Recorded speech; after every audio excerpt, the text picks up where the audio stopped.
Welcome unified junkie में आप सभी का स्वागत है।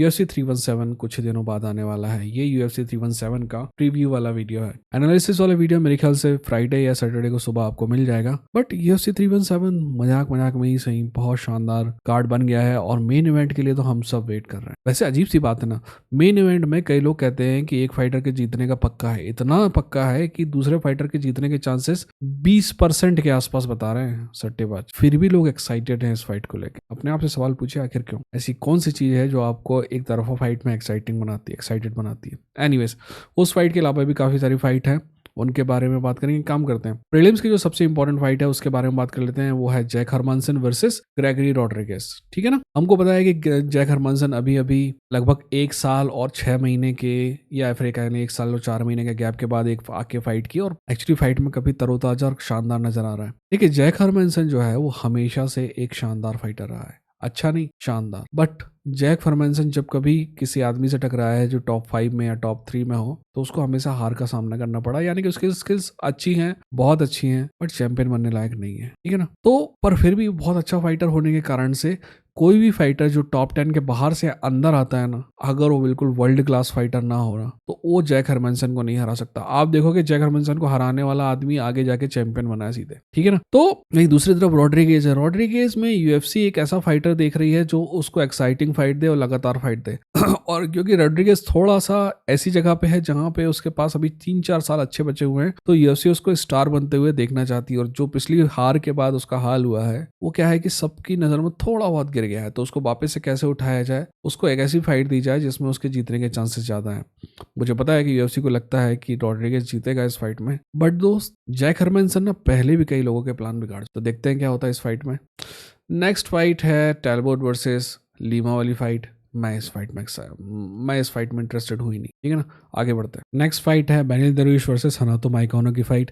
यार ये फाइट पहले भी होने वाली थी, आप सभी को पता है। UFC 311 में उसमें इस्लाम के खिलाफ मौका मिला हनातो माइकानो को, क्योंकि सामने वाला फाइटर नहीं आया था। एक्चुअली वो मौका पहले बेनिल दरवेश को मिला, पर बेनिल दरवेश जो है वो 1 पाउंड कम नहीं कर पाया, उस वजह से फिर से मौका हनातो को मिला।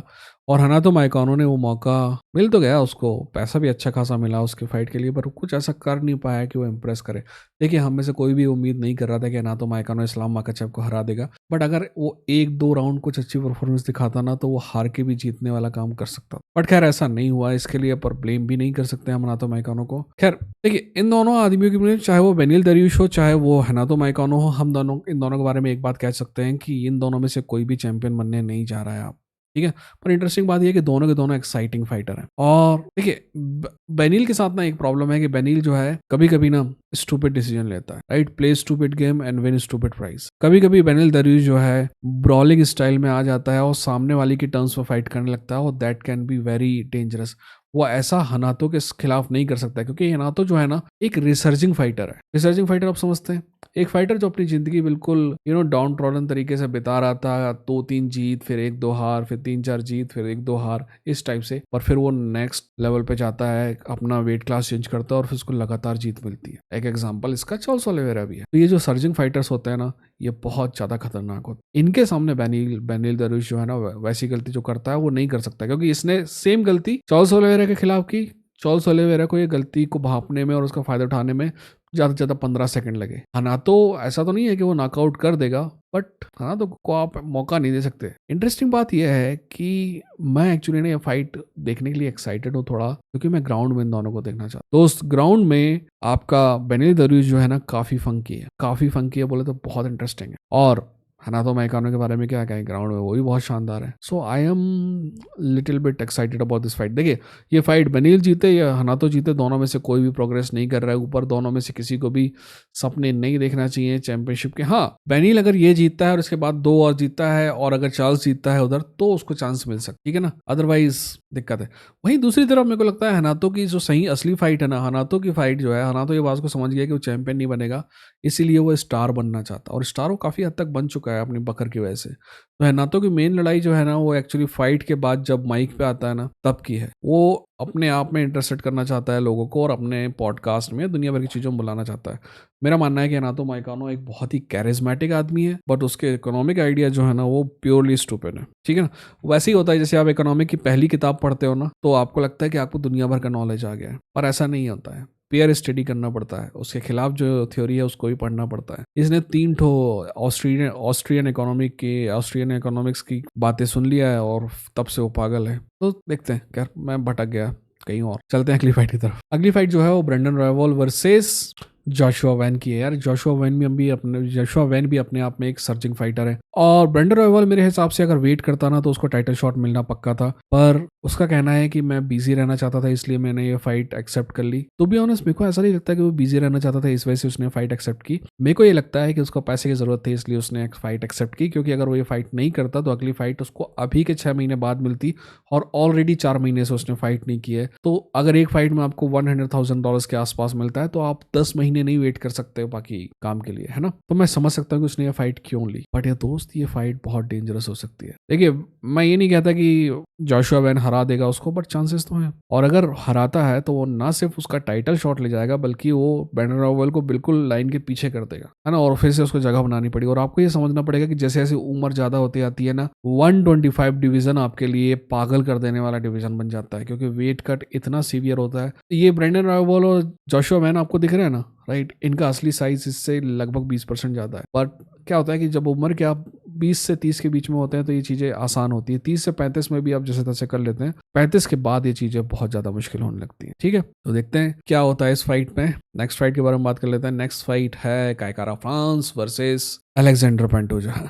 देखिए, ये फाइट हम पहली बार नहीं देख रहे हैं, ये फाइट हम एक्चुअली दूसरी बार देख रहे हैं। मैं ये नहीं कह रहा कि पहली बार जो हुआ था वही दूसरी बार फिर से होने जा रहा है, बट आपको समझना होगा कि आखिर पहली बार जो चीजें हुई थी, बाहर कुत्ते जो भौंक रहे हैं उनके लिए मैं सॉरी कहता हूँ, पर पहली बार जो चीजें हुई थी उनके भी कुछ कारण थे। देखिए, काय कारा फ्रांस की एक गंदी आदत है कि वो बड़ी फाइट में ही fail short in big fights. कारण उसका ये नहीं है कि उसके पास टैलेंट नहीं है, मेरे को लगता है कि वो कुछ नर्वस रहता है। उसकी नर्वसनेस अब मेरे को साफ साफ समझ में आती है। कारण ये कि जब कभी वो बड़ी फाइट में होता है ना तो वो साफ साफ बहुत एग्रेसिव तरीके से सामने आता है, और एग्रेसिव तरीके के सामने आने की वजह से वो कई तरीके से डिफेंसिवली वीक नजर आता है। अब समझ रहे हैं मैं क्या कहना चाह रहा हूँ? आप क्या बिल्कुल अड़ुए टाइप बिल्कुल सामने आते हैं ना तो दिक्कत है। आप इस हाई लेवल इन्वायरमेंट में ऐसी हरकत नहीं कर सकते हैं, और ये प्योरली नर्वसनेस की वजह से होती है। मेरे ख्याल से इस नर्वसनेस को काय कारा फ्रांस को अपने पिछवाड़े में डालना पड़ेगा, या फिर किसी और के पिछवाड़े में डाल के उसको बिल्डिंग से फेंकना पड़ेगा, क्योंकि चैंपियनशिप लेवल की फाइट में आप ये सब नहीं कर सकते। आपको ये मौके बार बार नहीं मिलते हैं, और काय कारा फ्रांस को अपने ऊपर विश्वास करना होगा। मेरे को लगता है काय कारा फ्रांस पूरी दुनिया को बताता है कि उसको बहुत अपने ऊपर विश्वास है, ऐसा है और वैसा है। मुझे लगता है कि उसको विश्वास की थोड़ी कमी है, इसी वजह से नर्वसनेस है, इसकी वजह से ओवर एग्रेसिव होके वो आता है। देखिए, काय कारा फ्रांस को अपने ऊपर विश्वास रखने के लिए कोई दिक्कत वाली बात ही नहीं है। वो अब चैंपियनशिप फाइट में अपने दम पे यहाँ पे आया है ना, उसको अपने इतना विश्वास तो होना चाहिए। अरे दूसरी तरफ अलेक्जेंडर पेंटोजा, मैं ऐसी कौन सी बात कह दूं उसकी तारीफ में जो उसका मान बढ़ाने का काम करेगी? मेरा मानना है कि Alexander Pantoja pound for pound में नंबर 2 पे है, या ज्यादा से ज्यादा नंबर 3, और 125 में मेरा मानना है कि माइटी माउस के बाद अगर कोई है तो वो पेंटोजा है। और मैं तो चाहता हूँ कि पेंटोजा जो है 125 छोड़ के 135 में जाए और फाइट करे। पेंटोजा दोस्त, he is one of the best. मैं आपको बताऊं, मैं वैसे वो तो अभी तो नहीं कर रहा हूँ एनालिसिस, पर मैं एक लौता सिनारियो देखता हूँ जहां पे काय कारा फ्रांस जीतता है, और वो सिनारियो है लकी पंच वाला सिनारियो। क्योंकि पता है, पेंटोजा जब पेंटोजा चैंपियन बना था ना, ऑलरेडी काफी बूढ़ा हो चुका था पेंटोजा। उतनी उम्र में चैंपियन नहीं बनते हैं, और कम से कम इस डिवीजन में तो बिल्कुल भी नहीं बनते हैं। पर एक अजीब सी बात है, ये आदमी हर फाइट में पहले से बेहतर नजर आता है। इस उम्र में ऐसा नहीं होता है, पर पेंटोजा पता नहीं इसका खून पी रहा है, वो बेहतर होता जा रहा है। ठीक है, चलिए मेन इवेंट की तरफ चलते हैं दोस्त। मेन इवेंट ना इलिया टोपुरिया की जिंदगी की सबसे बड़ी फाइट है मेरे हिसाब से। चार्ल्स ओलिवेरा की जिंदगी की भी सबसे बड़ी तो नहीं कहेंगे, बट बहुत बड़ी फाइट है यार। इलिया टोपुरिया क्या कॉन्फिडेंस वाला लौंडा है। आपको पता है, कई लोगों को लगता है कि वो कॉन्फिडेंस में चीजें ना उल जलूल बक रहा है। मेरे को लगता है कि वो जो कुछ भी कह रहा है ना, उसके पीछे सोची समझी रणनीति होती है। वो किसी के खिलाफ कुछ कर रहा होता है ना, तो ये लौंडा वो लौंडा है जो अगली इस फाइट को ये मान के चल रहा है कि वो जीत जाएगा और अगली फाइट की तैयारी कर रहा है। वो जो इस्लाम के बारे में, पैडी के बारे में दुनिया भर की बकरे करता है ना, आई एम सॉरी, वो सोच समझ के करता है, ठीक है ना। देखिए, अगर वो जीतता है ना तो यार अपन यही कहेंगे कि लौंडा इतनी बकर करता था, but he cached it out, he can back it up, right. जैसे बोलते हैं ना, इतना सारा बोल दिया देख लेंगे, उस टाइप की बात। पर अगर गलती से हार गया तो दोस्त इसको अपने मुंह से बहुत सारी टट्टी साफ करना पड़ेगा। ठीक है, अगर हार गया तो काफी सारे जवाब देने पड़ेंगे। पर मेरे हिसाब से इलिया टोपुरिया ना, देखिए हार गया तो ऐसा नहीं होगा कि इलिया टोपुरिया का कैरियर खत्म हो गया ये और वो। इलिया टोपुरिया अपने आप में स्टार बन चुका है, इसलिए उसका कैरियर तो अब खत्म नहीं होने वाला, ठीक है ना। एक फाइट से उसको कोई फर्क नहीं पड़ेगा। टू बी ऑनेस्ट कई बार ना लोग रॉकी, आपको पता है बॉक्सिंग में सबसे बेहतरीन मूवीज में से एक है रॉकी। रॉकी में हारने के बाद ही वो बेहतरीन, सबसे बेहतरीन, पूरी सीरीज की सबसे बेहतरीन मूवी रॉकी 1 ही है। हारने के बाद भी कई लोगों को लगता है कि हारने से चीजें खत्म हो जाती, नहीं होती। अगर आप स्टार लेवल के फाइटर बन गए हो तो कुछ भी खत्म नहीं होता, और मेरे हिसाब से टुपोरिया बन गया है स्टार। कैसे कैसे पता मेरे को, आप जाके उसके भक्त आपको हर जगह मिल जाएंगे। ये जो फैन वॉइस है ना, इलिया टुपोरी कहेगा एक्स नाम का आदमी अच्छा है, तो कहेंगे हाँ एक्स से अच्छा तो कोई आदमी पैदा ही नहीं हुआ। फिर इलिया कहेगा कि नहीं एक्स नाम का आदमी ना बुरा है, तो वो कहेंगे यार मैं तो को पता था एक्स बुरा है। इनके खुद के सोचने समझने की क्षमता नहीं होती। आपने ज़ॉम्बी मूवीज देखी होगी, ये जो फैंडम होता है ना स्टार फाइटर्स का, ये इस तरह का होता है। ये ज़ॉम्बी होते हैं, जिधर फाइटर जाता है उधर ही उसके पीछे पीछे ये जाता। तो मैं एक्चुअली उसके फैंस के बारे में बोल रहा हूँ कि वो चूती हैं, बट एलिया इज शानदार फाइटर है। तो शानदार बोले तो बहुत शानदार फाइटर है। और जब मैं किसी को शानदार बोलता हूँ ना, तो मेरे कहने का कारण ये नहीं होता है कि ये टैलेंट में सबसे ज्यादा है। इस फाइटर में कैरेक्टर भी है, इंटरेस्टिंग पर्सनैलिटी है, ठीक है। दूसरी तरफ चार्ल्स ओलिवेरा है। यार मैं फैन के बारे में एक बात बोलूं, फैन ना गोल्ड फिश की तरह होते हैं। उनकी जो मेमोरी होती है ना, ऐसा लगता है कि लॉन्ग टर्म मेमोरी तो है ही नहीं, और शॉर्ट टर्म मेमोरी भी एक्सट्रीमली शॉर्ट टर्म है। कितनी डिसरिस्पेक्ट है यार चार्ल्स ओलिवेरा की तुम सबके दिल में। 1 का 5, 1 का 4, 4.5 रेट मिल रहा है। सब मान के बैठे हैं कि चार्ल्स ओलिवेरा का हारना तो बिल्कुल तय ही है, ठीक है ना।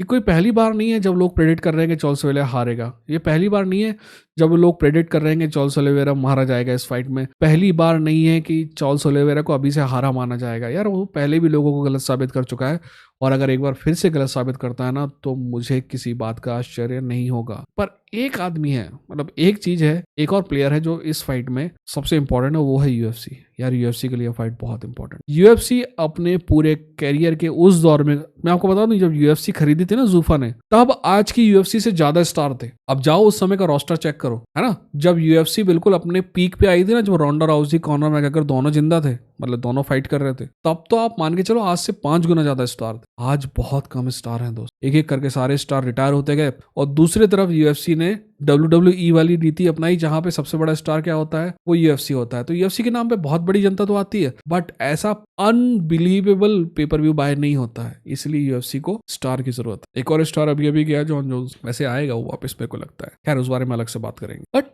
यूएफसी डेस्परेटली स्टार की जरूरत है। मान लीजिए चार्ल्स ओलिवेरा जीतता है ना, तो भी एक्चुअली बुरी बात नहीं है। चार्ल्स ओलिवेरा जीतता है, चार्ल्स ओलिवेरा वो बहुत रेयर फाइटर्स में से होगा जो 155 में अपने टाइटल को रीगेन कर पाए। वो अपने आप में ऑलरेडी लेजेंड है और बड़ा लेजेंड हो जाएगा।